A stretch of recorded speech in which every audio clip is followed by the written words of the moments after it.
নমস্কার বন্ধুরা, MS family কিচেনে আপনাদের সবাইকে জানাই স্বাগত। আজ আরও একটা রেসিপি নিয়ে চলে আসলাম বন্ধুরা। আজকের বানাবো রসমালাই। ভিডিওটা আপনারা প্রথম থেকে লাস্ট পর্যন্ত দেখবেন। ভালো লাগলে শেয়ার, কমেন্ট, লাইক অবশ্যই করবেন। তাহলে চলুন বন্ধুরা, আমি কেমন করে রসমালাই বানাই আপনাদেরকে দেখাই। আজকের একটা দারুণ স্বাদের রসমালাই বানাবো বন্ধুরা। এই যে এক বাটি দুধ নিয়েছি। দুধটার ওজন হবে প্রায় 75 গ্রাম মতন। এই দুধটা আমি ভালো করে চেলে নেব। এর মধ্যে দিয়ে দেবো বন্ধুরা অল্প পরিমাণে বেকিং সোডা। চার সেকনির সাহায্যে আমি এরকমভাবে একটু চেলে নেব। ভালো করে একদম চেলে নিয়েছি। এই যে গুঁড়িগুলো বেরিয়েছে, এগুলো আমি ফেলে দেবো। নেব একটা ডিম ফাটিয়ে, ডিমটা ভালো করে আমি ফেটিয়ে নেব। ভালোভাবে ডিমটা ফেটিয়ে নিয়েছি, ফেটানো হয়ে গেছে। অল্প পরিমাণে একটু ঘি নিয়েছি, ঘিটা এই দুধের মধ্যে দিয়ে দেব। ভালোভাবে মাখিয়ে নেব। এবার আমি যে ডিমটা ফেটিয়ে রেখেছিলাম সেই ডিমটা অল্প অল্প করে দেব আর দুধটা মাখাতে থাকবো। আপনারা একবার এরকম করে হলেও রসমালাই বানিয়ে দেখতে পারেন বন্ধুরা। আশা করছি আমার থেকে আপনাদের রেসিপিটা আরও ভালো হবে। পুরো ডিমটাই দিয়ে দিলাম।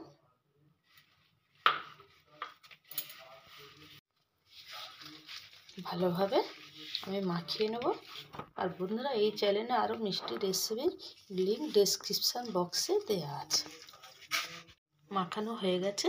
মাখানোটা বন্ধুরা ঠিক এরকমই থাকতে হবে, তাহলে রসমালাইটা খুব ভালো হবে।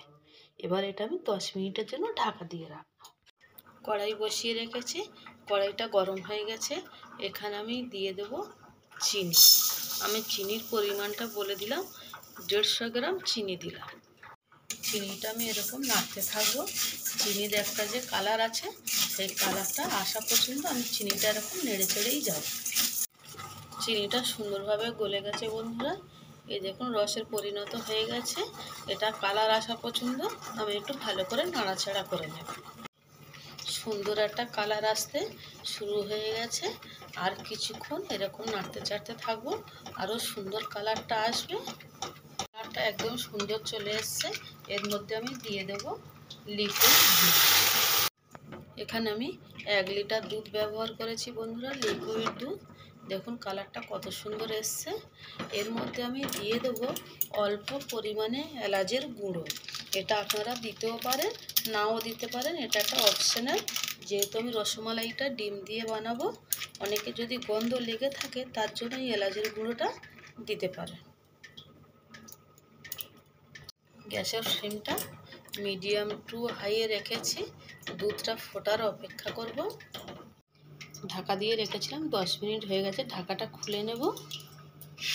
হাতে একটু ঘি মাখিয়ে নিয়েছি। এবার আমি রসমালাইয়ের শেপটা আনবো। ছোট্ট ছোট্ট করে লেচি কেটে নেব, নিয়ে আমি এরকম লম্বা লম্বা বানিয়ে নেব। এরকম আমি রসমালাই লম্বা লম্বা শেপ বানিয়ে নেব। আরও একটা বানানো আপনাদেরকে দেখাবো।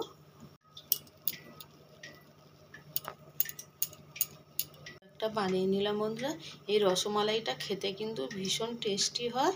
আপনারা বাড়িতে একবার বানিয়ে খাবেন, খেয়ে আপনাদের কেমন লাগে আমাকে কমেন্ট বক্সে জানাবেন। দেখুন রসমালাইয়ের শেপগুলো সব নিয়ে চলে এসেছি, লম্বা লম্বা সবগুলো বানানো হয়ে গেছে। এবারে দুধটা ভালো করে একটু ফুটে উঠলে আমি এক এক করে রসমালাইগুলো এই দুধের মধ্যে দিয়ে দেব। দুধ ভালো মতন ফুটে গেছে। এবার আমি এক এক করে রসমালাইগুলো দিয়ে দেব।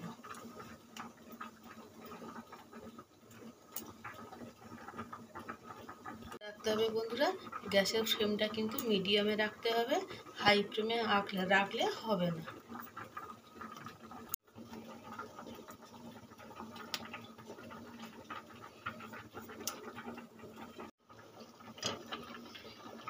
সবগুলো দেওয়া হয়ে গেছে বন্ধুরা। দেখুন কত বড় বড় হয়ে গেছে। আর এইটা আমি 10 থেকে 15 মিনিট মতন ফুটিয়ে নেব।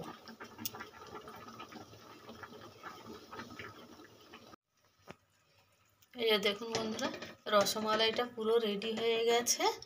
গ্যাসের ফ্লেমটা এবার আমি অফ করে দেবো, দিয়ে নর্মালে 10 মিনিট মতন রেখে দেবো। আর বন্ধুরা, এই রসমালাইয়ের রেসিপিটা আপনাদের কেমন লাগলো আমাকে কমেন্ট করে জানাবেন। আর আমার চ্যানেলে যারা নতুন বন্ধুরা আছে আমার চ্যানেলটাকে অবশ্যই সাবস্ক্রাইব করবেন আর পাশে থাকবেন। হয়ে গেছে বন্ধুরা রসমালাই, দেখুন দেখতে যেরকম সুন্দর হয়েছে, খেতে ভীষণ টেস্টি হবে। আর বন্ধুরা, ভিডিওটা প্রথম থেকে লাস্ট পর্যন্ত দেখার জন্য আপনাদের অসংখ্য ধন্যবাদ।